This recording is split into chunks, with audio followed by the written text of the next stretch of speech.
Tanya and Melanie and Lexa. Very good. There's something, as I was telling the panelists earlier, there's something unique about being able to see people's faces. You know, social distancing doesn't necessarily mean emotional distancing, and there's something sort of authentic and emotional, I think, when you see someone's face on a Zoom call or some kind of virtual event versus not. And so, as I mentioned before, the cool thing about doing this virtually is everybody's got a front row seat, right? There's nobody in the corner, there's no obstructed view, there's nobody that can't hear unless you've got some technical issues. And if you do have some technical issues, just post them in the chat and we'll see if we can help. Can you all hear me okay? Is my volume okay? All right. So if you may need to adjust your computer volume if you're having a hard time hearing, you can toggle that up and down. We won't be doing any screen sharing today, so the simple thing you can do is at the top right of your screen, you can toggle between speaker view and gallery view. And in gallery view, you see everybody, all the faces. In speaker view, you'll see highlighted big the person who is speaking. And so as we're speaking, I'll probably go through. There's a nifty thing you can do, and you can spotlight certain people like this. My screen, I apologize that my big head probably just appeared big on your screen. But what we'll do is we'll do that. You can resize this button. This window, if you go to the right of my window, there should be a little line you can click and drag, and you can make the speaker's view bigger or smaller, and that way you can see the speaker and all the other folks as well. So we'll ask everybody to stay on mute, and we have had some questions that have been submitted by the 130 or so folks who signed up for the session. We'll integrate those into the conversation, but the goal here really is to just have an open, authentic, honest conversation about diversity here in Fort Worth, but not just to talk about it, because I think reading the room, I think people are tired of just talking about it. So think of what can we do as individuals, what can we do as organizations, what can we do as businesses to help further this conversation down the road. You know, there's a famous nun in Southwest Texas. Her name is Sister Norma Pimentel. And, you know, she heard about the efforts that we're undertaking in Fort Worth to further the conversation on diversity. And I was talking to her, I'm like, God, Sister Norma, it's such a controversial topic. I don't know, is Fort Worth really ready to do this? And she said, Carlo, if not now, then when? And if not you, then who? So, you know, Fort Worth we're at a pivotal moment, I think, in our country's history, our community's history, to really have honest and open conversations about these topics of diversity. But here's the kicker, and this was the ground rule that we put in the email to all of you, is how can we have these conversations with civility and dignity and respect? Because if we want to see people shouting, we'll just turn on the cable news. You see plenty of that. If you want to see people being ugly or saying all sorts of things, we'll just go on Facebook or go on any social media, and you see people just sniping back at one another. And that's not going to help at all. That just makes that divide even greater. So through conversations like this, how can we sort of bring the community together, one conversation at a time? And that's the ultimate goal of this session. So we're recording this session. We're live on Facebook. Hi, everybody in Facebook land. Thank you for joining us. And we are so excited to be here. We are very pleased to have a number of sponsors that have helped make this happen. We've got, let me see my right side, I feel like a weatherman here. We've got Jay Taylor is our presenting sponsor. And I would like to call attention to Ms. Courtney Mckay.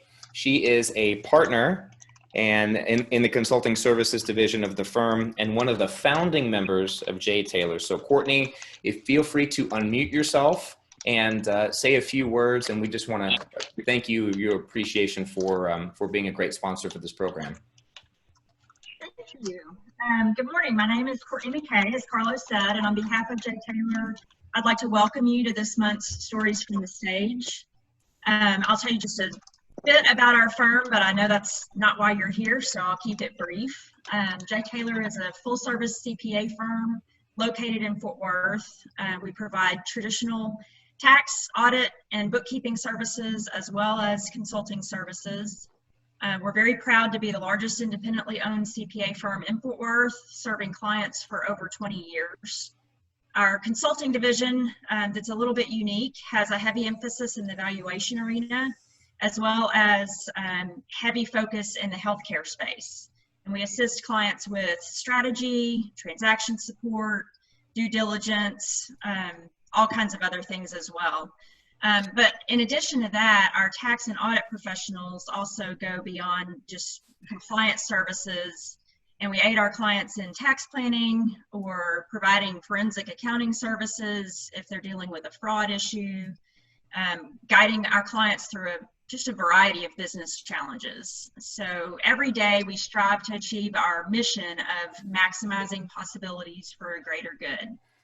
So once again, we are just very proud to be a sponsor of this event, and we welcome you to this important panel discussion on diversity issues in Fort Worth. Well, Courtney, thank you so much. You know, we couldn't do programs like this without the generous support of our sponsors, and your commitment to this conversation in this community at this very time is significant, and we appreciate all of our friends at J. Taylor. It's also important to recognize and thank the Fort Worth Business Press. If you saw the Fort Worth Business Press over the past 6 months or so, you'll see graphics like the one right behind me as advertisements for people, for anyone to come and join this community conversation. I know Bob Francis has joined us. He is the editor of the Fort Worth Business Press. So Bob, thank you for your commitment. Thank you for running this great artwork and for what you do for the business community here in Fort Worth. So before we recognize our guests, you know, I was thinking of when you talk about the topic of diversity, it's one of those sort of hard to grasp, intangible ones, especially for kids. And so I was thinking, how can I talk to my, one day when I have kids or my nieces, right, if they ask me what diversity is. So I came up with a clever little way that I think highlights it for people who don't really understand, especially some of the younger people. So you've got a coloring book here, right? A magic coloring book. And if you have people that all think the same or look the same, I mean, this is what you get, right? You get everything looks the same, and there's really nothing that stands out. When you start bringing in different people that think differently or from different cultures or backgrounds, then you start to kind of sketch out a different vision of an idea, right? And this is what you get. You start to get some, oh, there's the magic of the disappearing coloring book. And so you start to kind of sketch some things out like that. And then when you really have a microcosm of the community, when you really bring other folks in, other ideas and viewpoints, you can take it to the next level. And the real magic is what happens when you bring those people together is what was once a blank coloring book, just full of white pages, now has richness, boldness, different colors, different shades. And I think that's ultimately what we want and what we need as a community. And it permeates every part of the community, right? Socially, in our schools, in our business environment. And so diversity is so important. We actually chose this topic before all this happened. Bruce Rabin and Courtney and I talked about this, I think in January. And so this was teed up anyway. So what a timely time to discuss this topic. So I'd love to welcome our guests today. And you know, I joked earlier that the people who have the longest introductions are the ones who need them the most. So I was going to give them the opportunity to introduce themselves. So we'll see who gives no, I'm just kidding. It's not a competition, but I would love to introduce, we've got Ms. Rosa Navejar, Mr. Bobby Sanders, and Ms. Christina Brooks. I will let you all introduce yourselves. How about Rosa? Why don't we start with you? If you'd like to unmute, I'll spotlight you so everyone can see you, and feel free to take it away. Okay. Thank you, Carlo.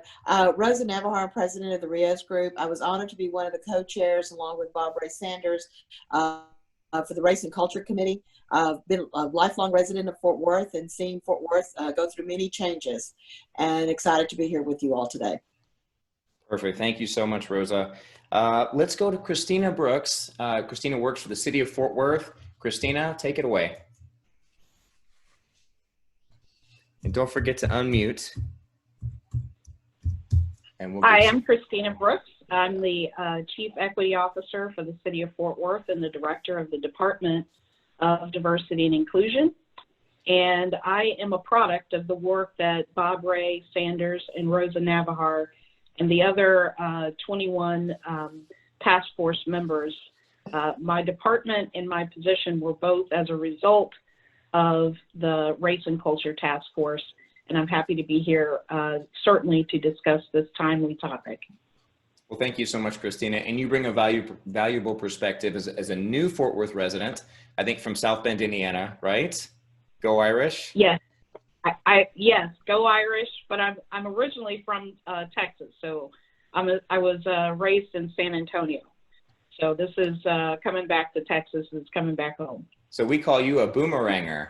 You've come all the way back around and not missing those South Bend winters, I'm sure. So thank you so much for being here, Christina. And finally, we have a legend in the local Fort Worth and North Texas community. We've got Mr. Bob Ray Sanders. Bob, if you would like to take it away and introduce yourself, feel free to take yourself off mute. And we want to make sure, I think we've got you on video here. So, so give it a go, Bob. And I think we may have you, you're either sitting very, very, very still, which is impressive, or we may have you, oh, there we go. Okay. You know, Bob Ray, go, take it away. Ray Sanders, a lifelong resident of Fort Worth, worked in journalism all my life at the Star Telegram and public television. I'm currently now at the Fort Worth Metropolitan Black Chamber of Commerce, working as their communications director. Thank you, Bob Ray, and thank you for being here with us. So let's get started. You know, part of this conversation started with a race and culture task force that I think began a couple years ago. And I know Bob Ray and Rosa, you all were instrumental in that task force. When we talk about the recommendations that were made to the city, can one of you just kind of give us a brief, maybe bullet point on what were the top recommendations? And then we'll talk about sort of what was identified, what was recommended, and then sort of where we are in the midst of those recommendations. That this whole topic will not be all about the Race and Culture Task Force, but I think just to give some exposition on the issue and what the city is doing. So Bob Ray or Rosa or Christina, feel free to unmute and take it away. Go ahead, Rosa. I thought you were going to. One of the things that I will say that when we came together, because Lily Biggins and Rabbi Bloom, Bob Ray, and myself, looked at the topic of race and culture. And what was supposed to be a 3-month gathering ended up to be that we were together for over 1.5 years because we wanted to do more. We just didn't want to have the talk about diversity and inclusion. We wanted to know what the real issues were. And Lily, thank goodness for her, her recommendations was to make sure that everything that we gathered was data driven. And so we held some town hall meetings with the communities to hear what their concerns were. And once we heard those concerns, we noticed that we needed to break out in groups, the whole task force.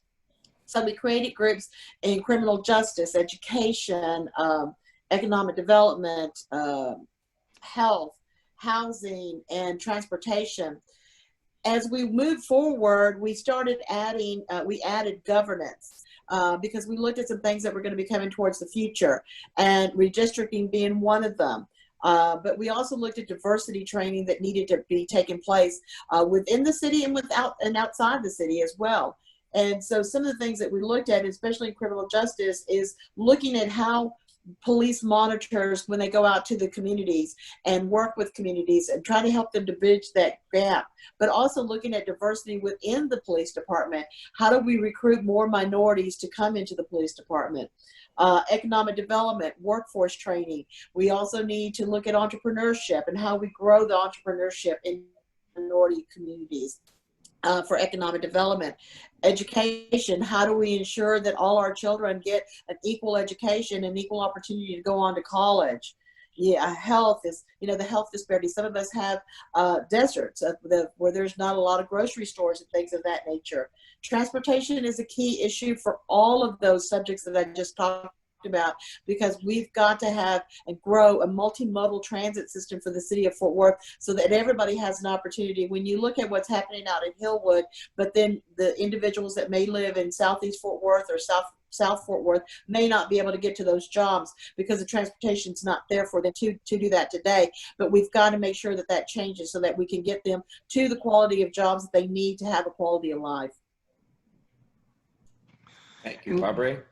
Yeah, just to add to that, Carla, I think people ought to know the makeup of that task force because, you know, the 4 co-chairs were chosen by the mayor and city council, And our job was to decide how many more people we wanted and how we got the diversity of our community. And so we added 19 more people to that group. And it's amazing because how do you get a true diverse Fort Worth in 19 people? Well, as it turned out, we did. We ended up with 7 African Americans, 7 Hispanics, 7 Anglos, 1 Asian American, 1 Iranian American. And we came together, I think a couple of people who self-identified as LGBT. So we had a diverse group, and we wanted to really listen. That was our first job, was to listen to the people of Fort Worth. So with those town halls and discussion sessions, we heard from them. And as you can see, as Christina said, she is part of what we recommended. We recommended that we needed a director of diversity for the city of Fort Worth to look at the inside and outside. So Christina is already on board, and I can tell you, she's been out there in the community already talking to people, making sure that we come up with some good ideas for how we make this city more diverse in terms of government as well as outside of government. In addition, we recommended a police monitor because we were thinking of having a civilian review board for the police department. And we started with having a police monitor. Well, that person is now on board, and a person who's under her has been hired already. So Fort Worth has moved forward on these recommendations that we did make. And they're already publishing, if you go onto the Fort Worth website, the progress that we're making in each of those areas. Thank you, Barbara. And so Christina, as the Chief Equity Officer, obviously this is a major initiative that sort of falls under your department. Can you, a couple things, we had a couple questions about how can we see the task force goals. If you or maybe someone could write in the chat box, maybe the direct link to where we can access those and see those would be great. And can you give us maybe an update on sort of what were the key recommendations and maybe where we are with the progress of some of those recommendations, or how far have we come since we had those initial conversations? Sure. So Rosa gave a really good overview of the 7 areas that were mentioned in the Race and Culture Task Force: criminal justice, economic development, education, governance, health, housing, and transportation. And we have quarterly updates that we present to council, and they are available and accessible to anybody in the community. You can find them in a couple of different spots online. If you go to the City of Fort Worth website and click on the Diversity and Inclusion webpage, there is a link to the PDF version of the quarterly report and the original task force recommendations, the full report. And there's also, for internal staff, roundup article that details all of the progress in all of those different areas. So it's hard to really say that there are all of those recommendations are moving forward, but I think the ones that people tend to focus in on is probably capacity building for minority and women businesses under the economic development key area. I think it was the 3rd recommendation, capacity building. Is probably what people focus on. Of course, in criminal justice, the community oversight and the creation of the police monitor office is probably at the forefront of people's minds right now. So with both of those, as Bob Ray said, you know, Kim Neal is our police monitor, and Denise Rodriguez is the deputy city monitor. They've added support staff, and I think during this budget season, they're probably looking to add additional staff as well. They're already out in the community. In the middle of this pandemic, they're still holding virtual sessions where they're talking with small groups of individuals and organizations to get feedback from them as to what they want to see, how they would like to see, or if they even want a community oversight committee or board and what they want it to look like, how they want it to operate, what kinds of powers and how the board should be selected. So all of those things are happening now. On the business equity side with capacity building, we just finished the 2020 disparity study for minority and women business contracting. And there were some recommendations made in that report.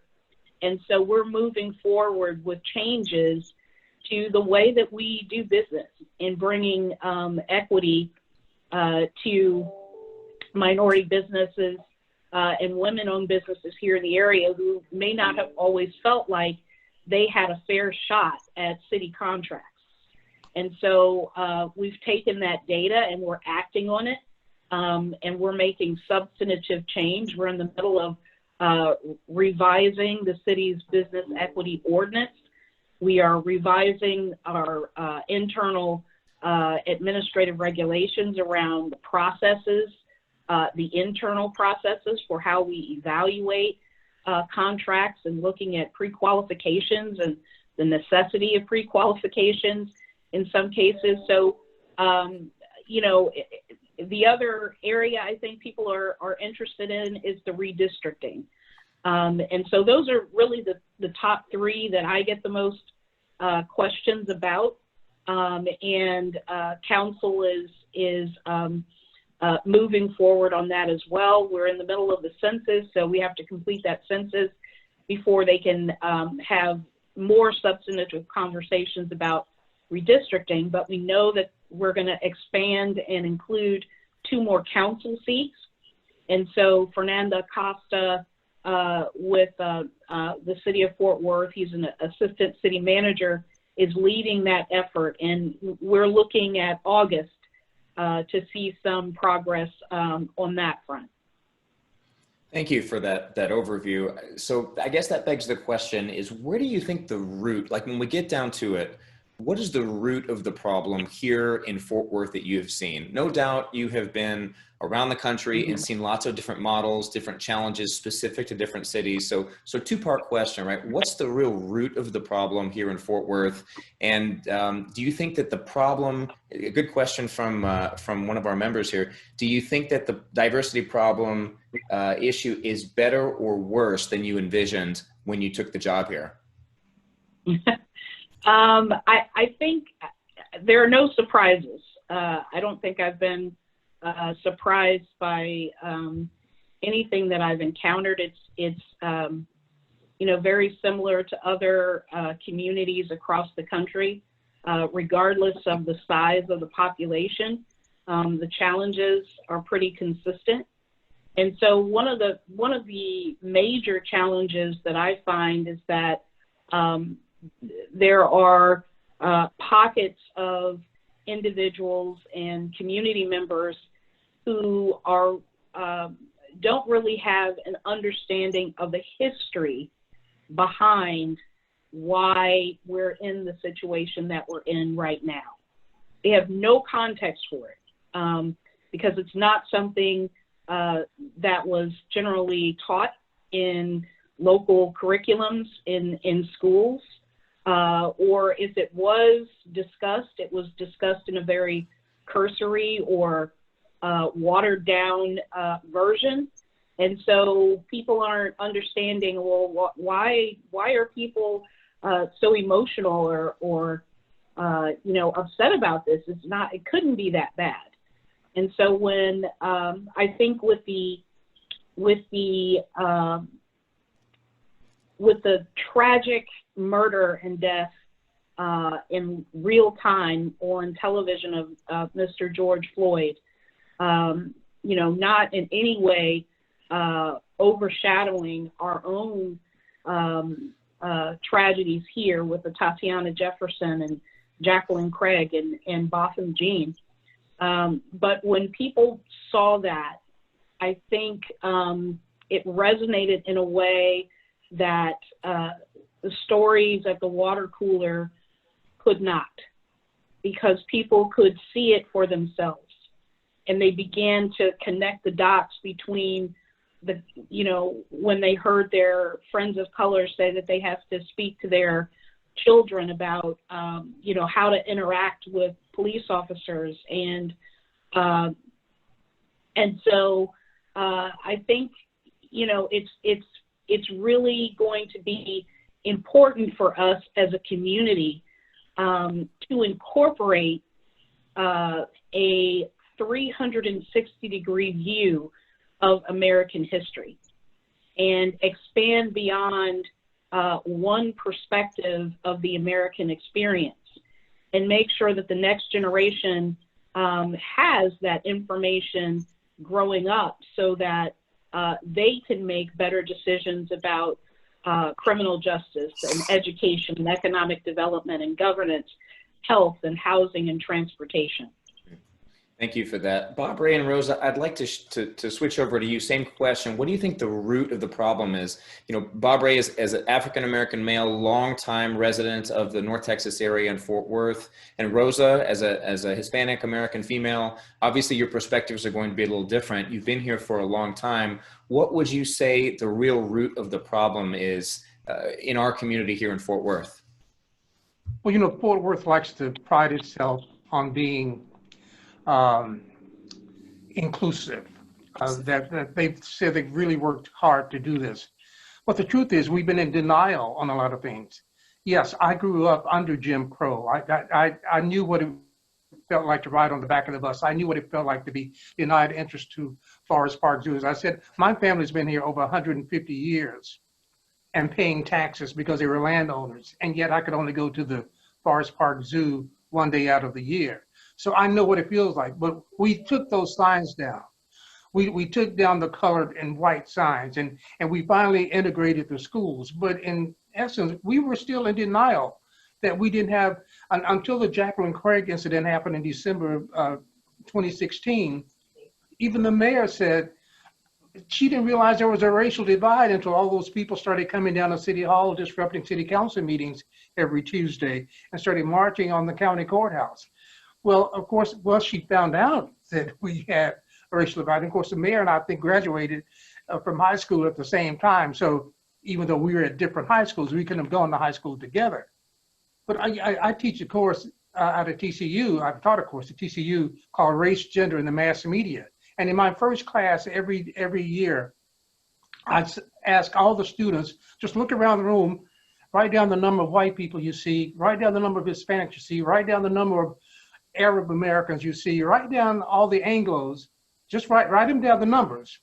And then once we have that discussion, I say, okay, it's good, because I hear so many people say they don't see race. You just prove that you do. So that's not the issue. We see race. How can we make it not have a difference in our relationship with people? And the truth is, we have not talked to each other honestly about this issue until very recently. And Fort Worth, frankly, is ahead of several other communities because we have the Race and Culture Task Force. So, yeah, our denial.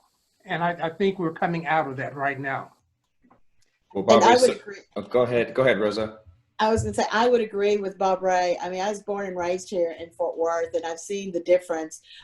Going to school, Latina girls were not allowed to go to the college tours because all we were supposed to be was housewives and mothers. And so I don't have a college degree because I was always told that I would never go to college. And so I worked my way to get where I'm at today. But the problem we have is it's the education and the communication between each of our communities that we need to have those dialogues. You know, we hear about the Fort Worth Way, and that may mean something downtown, but when you look at minority communities, it means something differently. And, you know, we need to be cognizant of that, and people need to be aware of that. We all have biases, you know, all of us do. I don't care who we are. We all have biases, but we have to learn what those biases are. And we have to have those candid conversations. And Bob Ray will tell you some of the group meetings that we had during the Race and Culture, I kept telling people, these are fluff questions. We need to get down to the bones and really ask the hard questions so that we can really fix the issues. Because Bob Ray and I both agreed, we don't want to put a Band-Aid on an issue. We didn't want to just put a project, a report together that gets shelved. We wanted to make sure they got implemented because we want to make sure change does happen. And change happens. And one of the things that we did in the recommendation because we know the city cannot do it all by themselves. We also recommended partners who they can partner with to help us to have these dialogues within these communities and to come up with resolutions so that we can improve. If we really want the Fort Worth way to mean something, then it means all of us coming together. Well said, Rosa. We talk about change, and I'm going to spotlight Bob Ray's his view again, because you can see above him on the wall, there's a very famous Texan signing a very important piece of legislation that we see. That's Lyndon Johnson, right? President Johnson signing the Civil Rights Act. So education is critical here, understanding how we got here and where we're going. Let's talk about the next generation of leaders, the kids, the students in elementary school, junior high school. For a parent out there that might be watching, how do you have this conversation about social justice and change? How do you explain the Black Lives Matter movement to kids, if maybe folks that don't understand it? And then as a follow-up to that, has the Black Lives Matter movement changed anything, or are we still back where we started? That's open to anybody that would like to answer. Well, let me just say, since you mentioned, I wasn't sure you could even see that photograph. That's Lyndon Johnson. He signed that Civil Rights Bill in 1964 in July. And the day after he signed that, I went down to the Hollywood Theater on 7th Street in Fort Worth, next door to the Star-Telegram, to integrate the Hollywood Theater. I had never been in that theater until the next day after Lyndon Johnson signed the Civil Rights Bill. That's how recent some of these things are in our history. So when we talk about history, we need to tell it, and tell it all, and tell it well. All of it, not part of it, not a little bit of it, all of it. And so, and I'm glad you mentioned that, because I've been thinking a lot about those days of civil rights. And as I see people marching in the streets, and you mentioned Black Lives Matter, and of course we always have to explain, it doesn't say that no other lives matter. We know other lives matter. We know that. We're saying Black Lives Matter too, T-O-O, also. And that's all. And now finally people are recognizing it, and we're seeing major corporations and individuals who never thought about it getting on board with this idea that Black Lives Matter. Rosa, Christina, would you like to jump in? Yeah. The best explanation that I've ever heard came from a comedian about the question of Black Lives Matter. They said, if you're married or you're in a relationship and your significant other asks you, honey, do you love me? And you say, I love everybody. How do you think that's going to go over? Not very well. And so when you talk about Black Lives Matter, the creation of that movement was three women, three queer African-American women who, after the death of Trayvon Martin, really felt like this was something that America needed to own and to focus on, and to really put a mirror in front of the American experiment and force us to come out from beneath our blinders and start to address the things that are happening every day around us to populations of color. And so right now, I think undeniably, I think that Black Lives Matter has had a tremendous impact on the United States as a whole, and certainly kind of at the wheel driving that change are young people of all identity types that have educated themselves, and in some cases, when you ask the question about how do you start these conversations with your children, I would venture to say you might want to ask them what they already know, or what they've already how they already understand race, because I can tell you from personal experience, my husband and I have 5 children. And when our youngest daughter, she's 9 now, but when she was a little bit younger, we went to the store to purchase a doll. She wanted to, get something from the toy aisle, and we ended up in the doll aisle, Barbie dolls. And at her young age, I think she may have been 4 or 5 years old at the time, she gravitated towards a white doll and basically told my husband, well, I don't want a doll of color.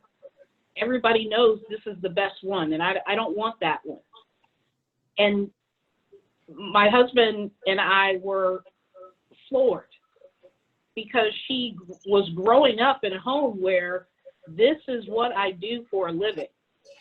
And all of the books on her shelf were inclusive, and she was represented in all of her learning at home.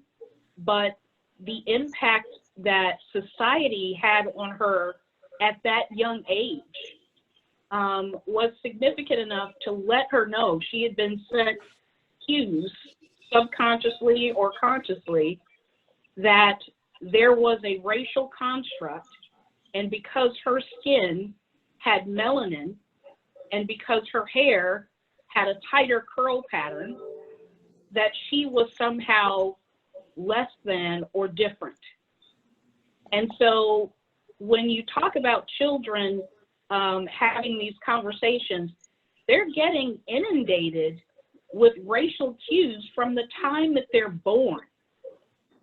So let's not misinterpret the fact that, well, my child has been protected from it.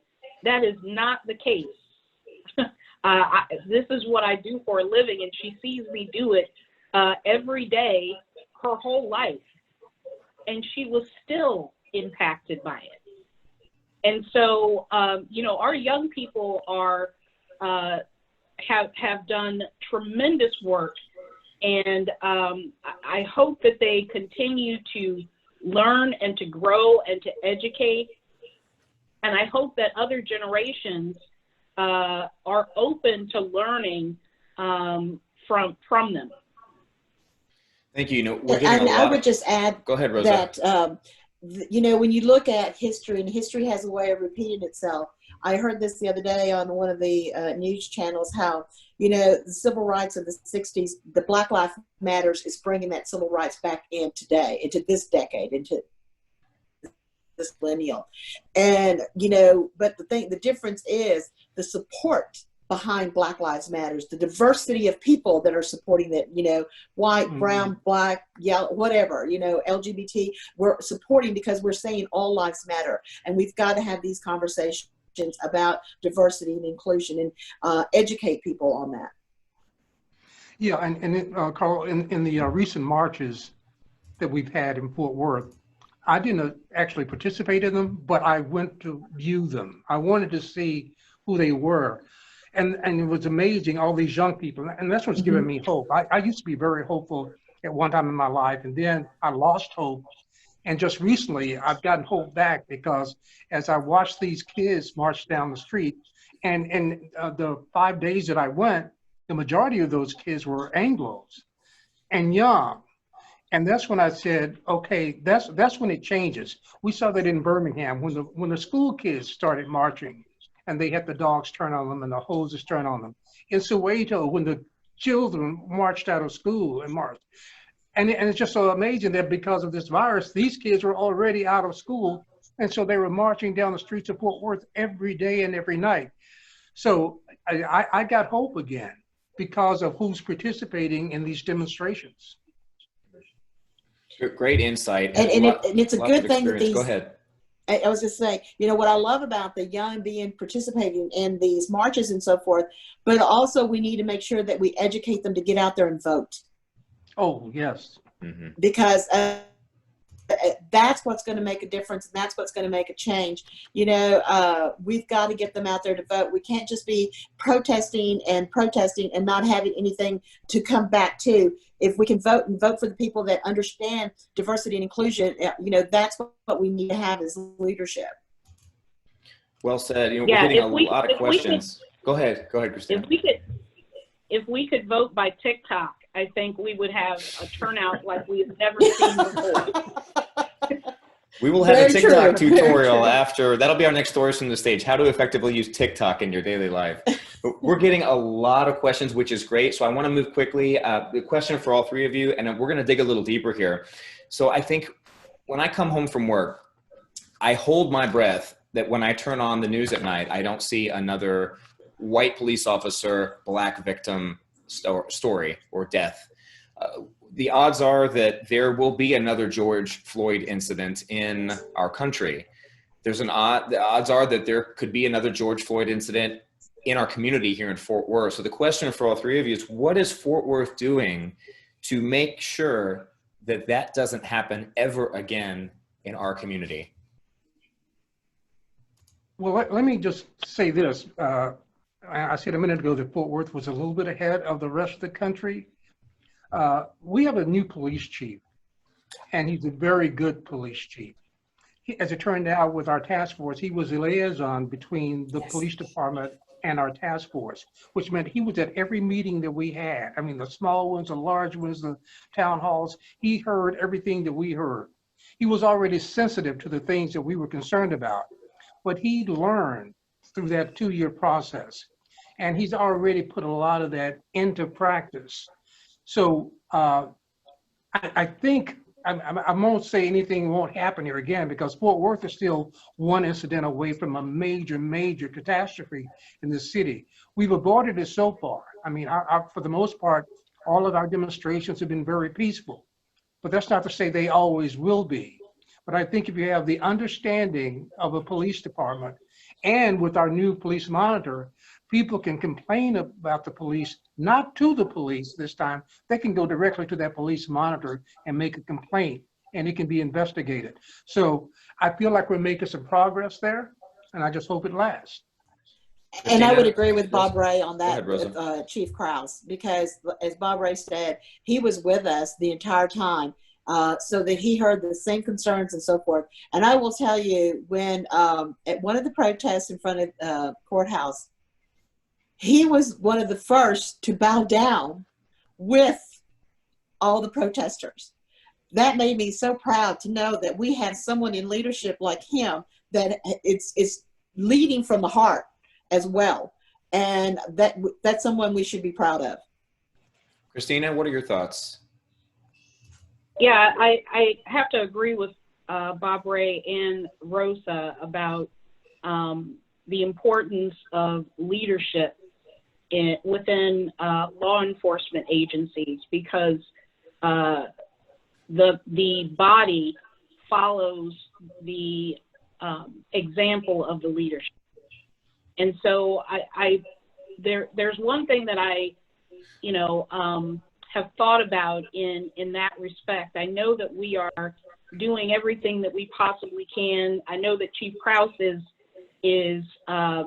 been heavily involved in implementing every recommendation that is of substance within the police department. But ultimately, it comes down to the individual officers that are on the streets, the individual officers that are interacting with communities, vulnerable communities, whether those are communities of color or communities with different immigration status or LGBT. It really comes down to individual officers. And we can put in place as many safeguards as we possibly can. We can send them through implicit bias training, which our police department, all officers will go through implicit bias training in January of 2021 with Dr. Bryant Marks who is the facilitator that the city brought in to educate supervisors last year, and he will be doing the same for non-supervisory staff for the about 5,000 City of South Bend or City of Fort Worth employees in August, doing virtual training. So we're bringing him back, and those things are vitally important. Those are foundational things that need to take place, but it's really boils down to the individual officers and understanding their motivations, understanding their past experiences and what they bring to their positions. And that's not something that you can easily regulate, right? You can't know everything about how someone will respond in specific situations. And I think the city is doing everything that we can, everything within our power to position our officers to respond in a way that is respectful and allows for the dignity of every individual that they encounter. But ultimately, that is an individual response. And understanding that is going to be critical to understanding how we move forward as a city, and making sure that the expectation is that if something like that were to happen again here in Fort Worth, that the repercussions and the consequences would be swift and certain. Well, Christina, you mentioned the relationship between the community and the police department. And in my lifetime, from what I've seen, it is probably at an all-time low. This will be my last question, and then we'll open it up to a moderated debate, moderated discussion. So what can we do?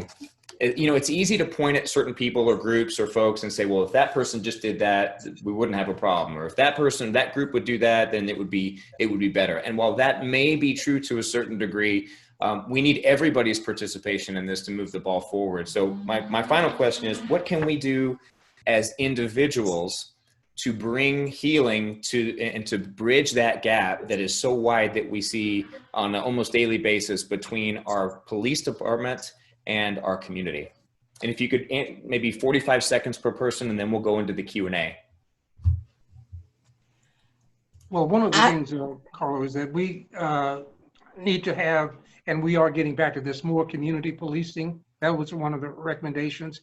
And we've had it on and off. I mean, depending on who the police chief is, we've had police actually walking the beats or riding bikes in neighborhoods, getting to know these young people, getting to know the old people in the community.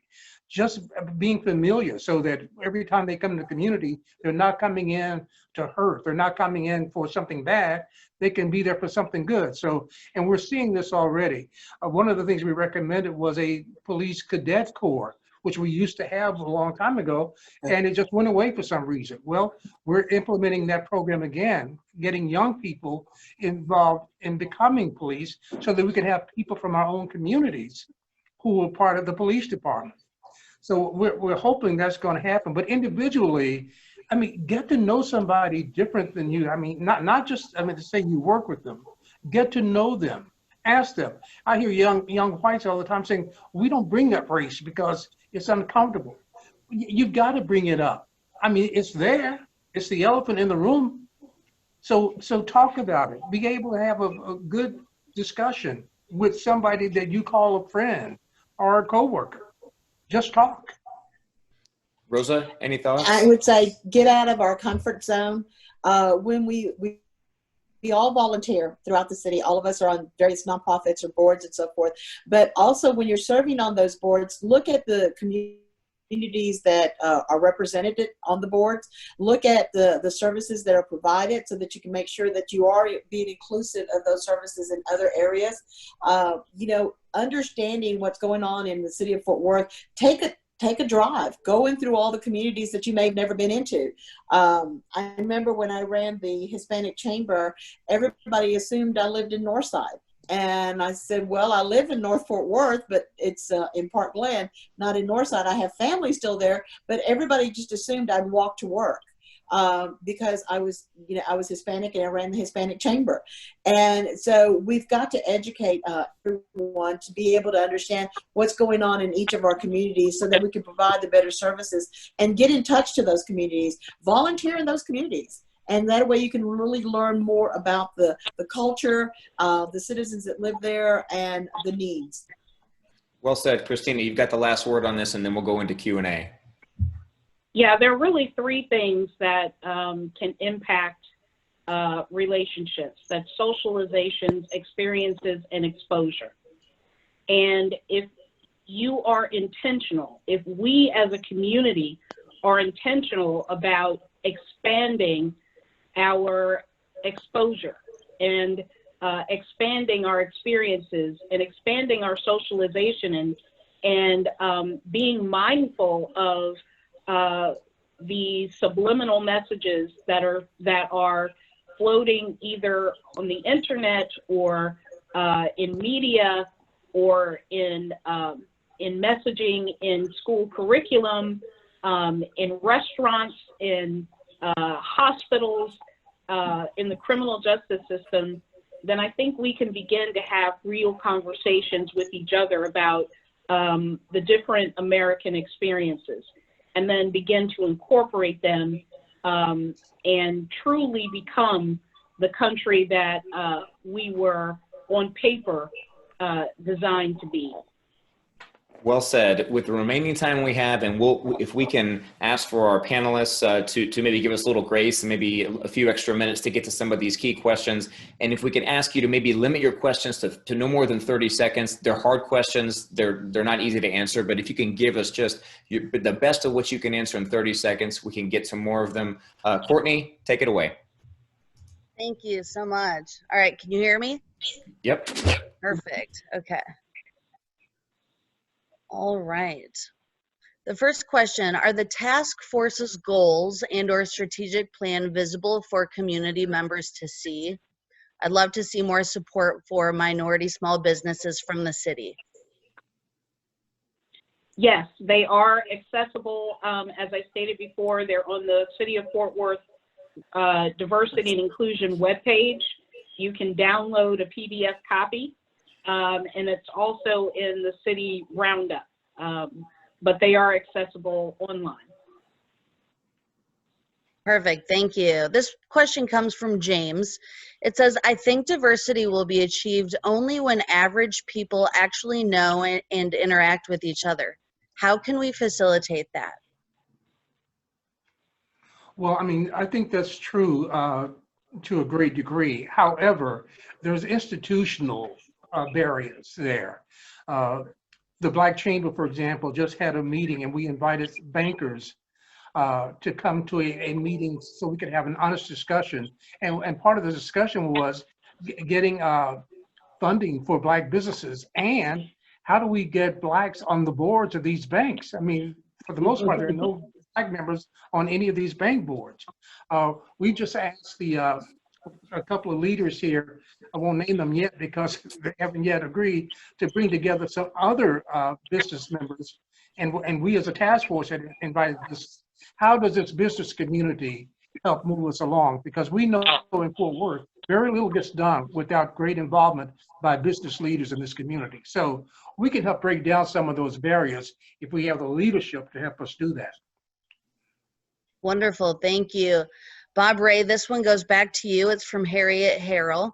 Bob Ray, how does this time of focus on racial inequity feel different from conversations in the past, or does it?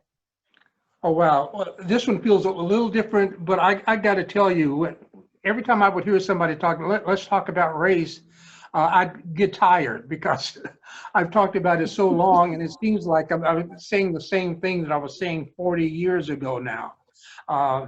And as I said, this one feels a little different because I think we got more people focused on the same topic, and we're seeing people come together who've never come together before. So yes, there is a difference here, Harriet, because I just think that there's an awareness like there never was before. People had blinders on. And suddenly, because of the cameras we have now, and because what we're able to see happening in our streets, we can see it for ourselves.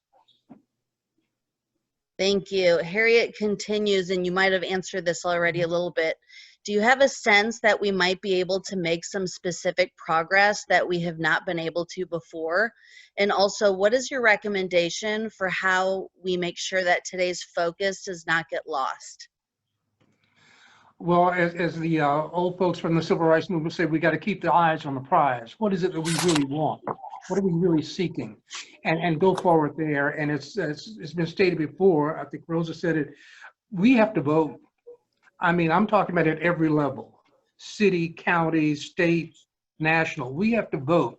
And we vote those people in who could help us move forward as opposed to making us stand still or trying to move us backward.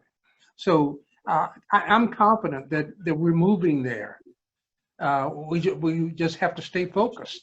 And as I said, keep the eye on the prize. And can I add something to this? It's, you know, I don't know how many of you all know about the North Texas Lead. It's Leading Executives Advocating for Diversity. This group came together back in 99, 2000 and really formed in 2001. It was called the BOLD Initiative. And this group was created by American Airlines, BNSF, and Radio Shack, the CEOs, because what was happening is that they were looking at the individuals, their senior leadership retirements, and it was silver-haired white men, but there was no women or minorities coming up the ranks. So they brought the Black chambers and the Hispanic chambers together to talk about how do we create diversity and how do we bridge that gap. Well, today that group is still together, headed up with the same corporations here in Fort Worth. The city of Fort Worth is part of that group as well, and some of the colleges. They're looking to make sure that we're including diversity in those mid-upper level management so that they reflect the communities that they serve in. So that's an example of some things that are happening here at Fort Worth. Not everything is bad. There are some good things happening, so we do need to talk about those things as well. Thank you, Rosa. Did anybody else have anything, or should I move on to the next one? Just a quick note. Look for an announcement in the coming weeks in the first part of August concerning the diversification of boards here in Fort Worth. It's a little. I'm planting a little seed. Look for an announcement.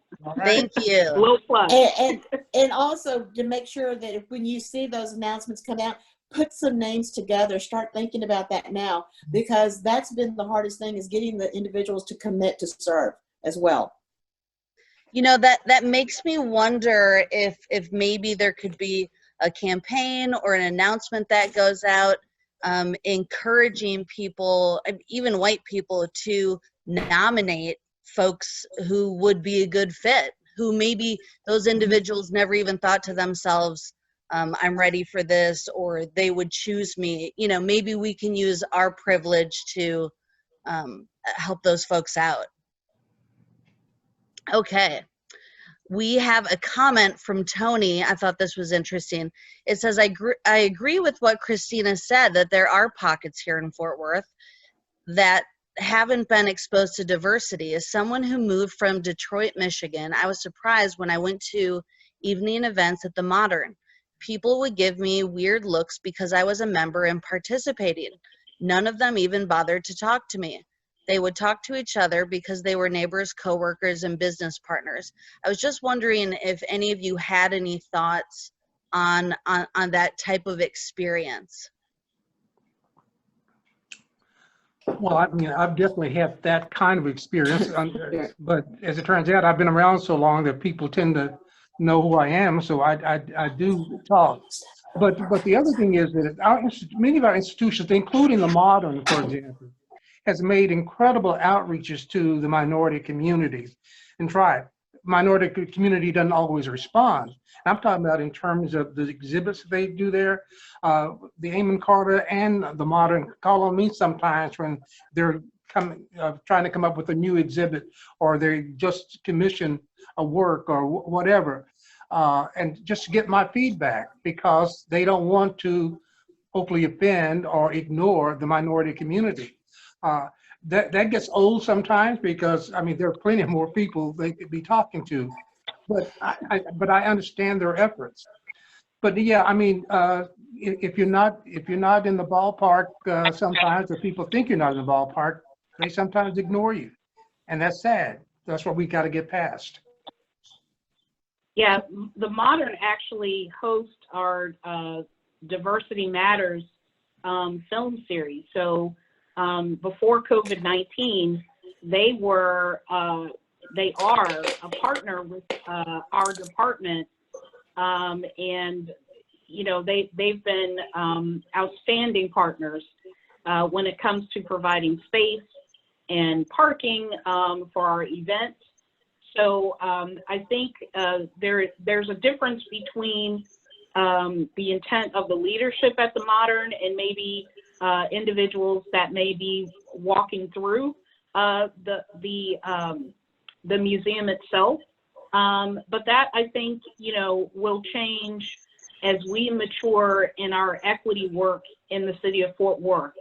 I think that's something that we can, you know, maybe that's a metric or a measurement that we can start to track and to see, you know, how inclusive are the spaces, public spaces in Fort Worth, and how that may change over time.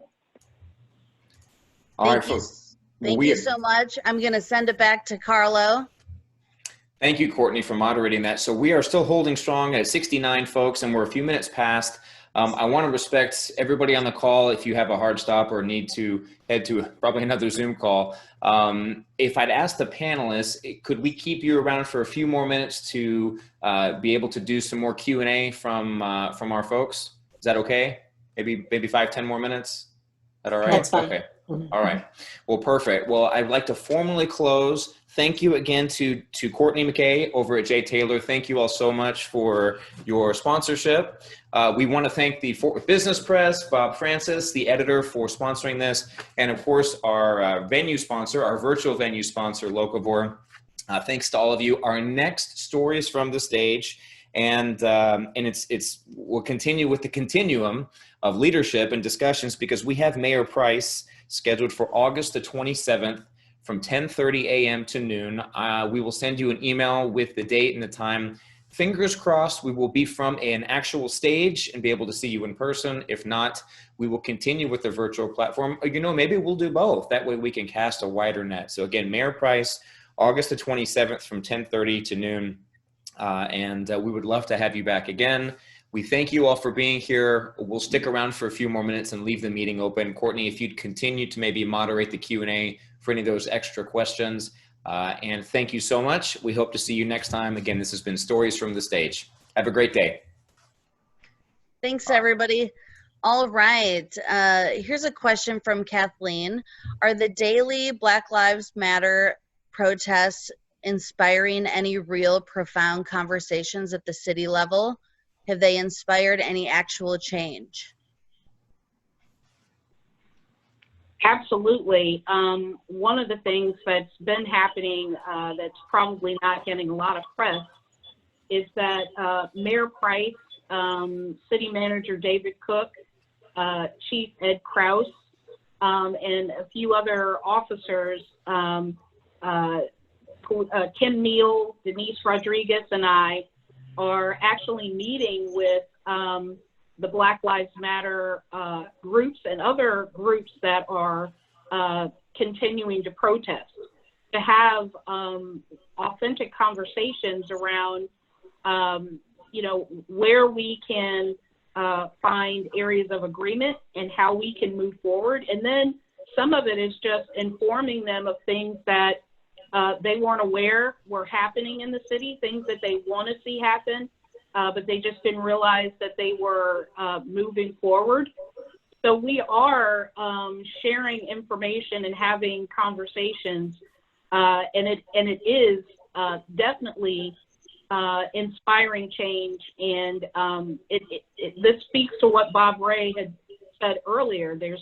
It's a hopeful experience from my perspective, those conversations, just being able to sit down with young people who are engaged in the civics of their own city, and making sure that they have a hand in shaping its future.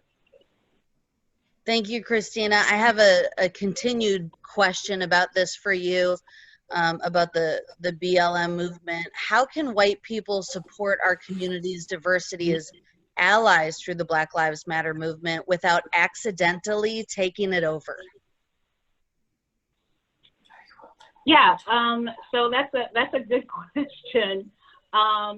So sometimes you can amplify a message, but allowing people or individuals of color to give the message, and you are or white communities are cheerleaders and can amplify and multiply that message and spread that message.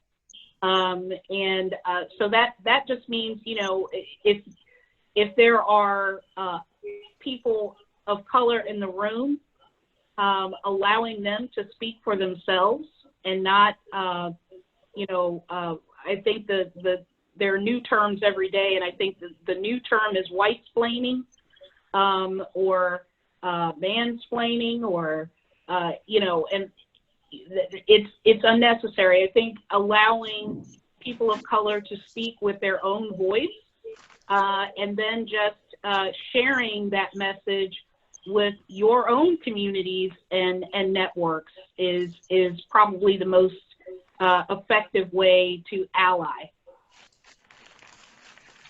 Great, thank you. Okay, here is a question from Kathy Holt. Christina mentioned the census. Since Texas has chosen to not invest in expanding the census, how is Fort Worth promoting and ensuring the inclusion of undercounted populations? Right, well, I think there is a small group of, I know there's a ministerial alliance that Mayor Price has been working with, and I've been at some of those meetings in sharing census information with hard to reach populations throughout the city. And I know council members are very active in doing the same within their own council districts. I know that council member, I can probably name all of them. I know council member Carlos and Councilmember Kelly Allen Gray, Councilmember Gina Bivens, I know Councilmember Byrd and Anzeta, and the list goes on and on. I know each one of them kind of has a strategy for sharing that information and encouraging people within their districts to participate in the census. And the city itself has a campaign that is out of our communications and public engagement office, where they're trying to educate people to understand the impact of the census and what that means financially for Fort Worth. And especially now with, as Rosa mentioned early on in our conversation, you know, the downturn in the economy due to COVID-19 and the sales tax revenue, we are really now more than ever, we really need to make sure that people are participating in the census and identifying themselves so that we are equipped with the financial and other resources to support our community. And I'll just add too that both the Black Chamber and the Hispanic Chamber had outreach programs to those communities, because frankly, there's a lack of trust when the Black and Hispanic communities have to deal with the city for anything. Even just recently with, you know, the grants that were being given to small businesses. A lot of our people never got to know about that, and if they did know it, they didn't apply because they didn't trust it. They never got anything before. So we had to make an extensive effort, including hand delivering letters and flyers to more than 100 churches so they could get the word out that this is a good program and you need to know about it. The same with the census. Unfortunately, we have people in leadership positions at the state level and the national level who discouraged this, a full accounting of the census. Why they would do that, I do know, but I won't go into that now. It's just that there is a lack of trust, and somehow we've got to get the message out that it's important for everybody that we have a good count. Thank you. Well, in respect of everybody's time, I think maybe we should start wrapping up. And so thank you so much for everybody for attending today and sending in your questions and comments. We really appreciate that. I'll send it back to you, Carlo. All right. Well, thank you, everyone. Again, thank you, Courtney, for moderating. Bob Ray, we just appreciate you being a pillar of leadership in our community and a legend, of course, in the media folklore of Fort Worth, and just a great advocate and stakeholder for so long. Thank you so much for being a part of this. And of course, we've got Rosa Navejar. Thank you for being another legend in the business community and another key stakeholder. Thank you for being with us today, Rosa. We really appreciate it. Thank you. And also, of course, Denise, the newest transplant boomeranger to Fort Worth. We're so happy that you're here. You have a major task in front of you, and please let us know how we can be willing participants and good partners here in the community. And hopefully we have more conversations like this that move the ball down the field on the topics of diversity and social justice. So thank you. My pleasure. Well, folks, we had 42 of you brave souls. Well, I'm on here twice. So 41 of you brave souls stuck it through to 9:45, and we appreciate you being a part of this. Again, please join us for the next Stories from the Stage featuring Mayor Price on August the 27th at 10:30. We'll leave the meeting open for just a few minutes. If you want to save, there's some great information in your chat box. When you log off or when we close the meeting, you lose all that information. So if you'd like to save some of that, you can go right now to the bottom right of your chat box. There are three little dots, three little ellipses. You can click that and you can save the chat. There's some great links there. There's a link to Board Build, which is a great program. There are links to some other things that we have talked about, and we will be on Facebook. So this video will live forever on Facebook. So if you're interested in sharing this with someone, find us Locavore, find the Locavore Facebook page. It's spelled like that. Locavore on Facebook. Tag someone you know that you'd like to share, or share it on your page if you'd like. And let's get the whole community talking about social justice issues. Thanks, everybody. Welcome. Thank you.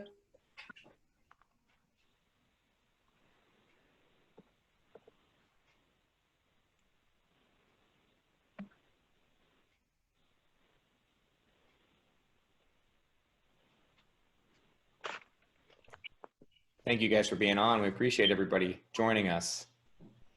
Glad to do it, man. Thanks. See a lot of familiar faces. Special thanks to Dorothy's iPhone. It wouldn't be a complete real form without Dorothy's iPhone here. I like to watch people as they, they name like my daughter's iPad or something, and it's so funny when that pops up. So we just, we just thank you guys. Bob Ray, Christina, thank you both so much. We really appreciate it. We have a couple folks that are still on. I see Pat and Sophie and Ann, Councilwoman Zeta, and Jenny. Thanks for enabling video, because it's so special to be able to see your faces, and it just makes it more personal and real. So thank you all for being a part. And I see Sophie brought a friend, so thank you to Sophie's cute little friend there that she brought. We're going to go ahead and wind down the meeting. Thank you all for your time this morning, and we hope to see you guys again soon. Thank all of you so much. Thank you. Thanks, Pat. Mm-hmm. Bye-bye.